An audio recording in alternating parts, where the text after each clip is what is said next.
Hello.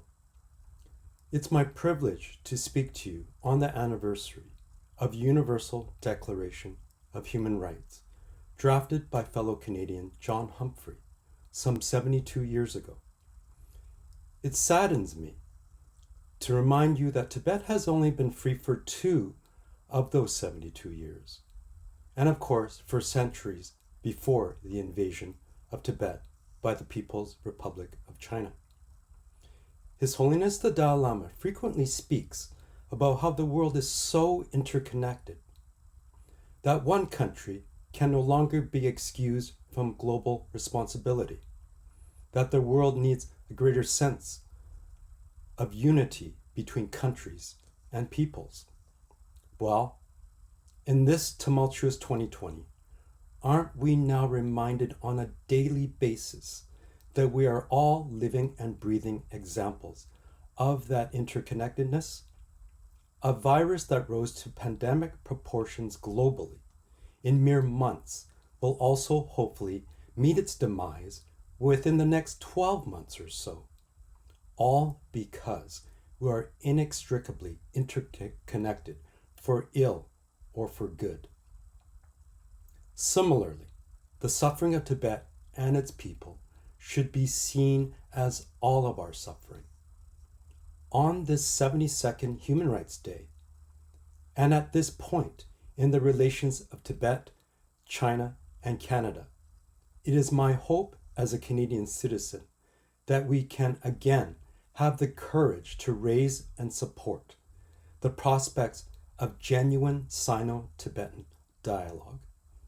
I'm pleased that the Special Committee on Canada-China Relations recently unanimously passed a motion calling for Canada to support dialogue between representatives of His Holiness the Dalai Lama, the Central Tibetan Administration, and the government of the People's Republic of China.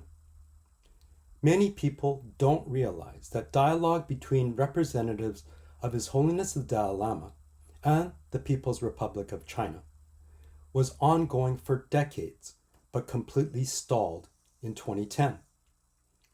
The time is ripe to support the reopening of genuine talks between the two parties. It is no secret that today more countries than ever continue to be increasingly aligned in opposition to so many ongoing negative developments related to China.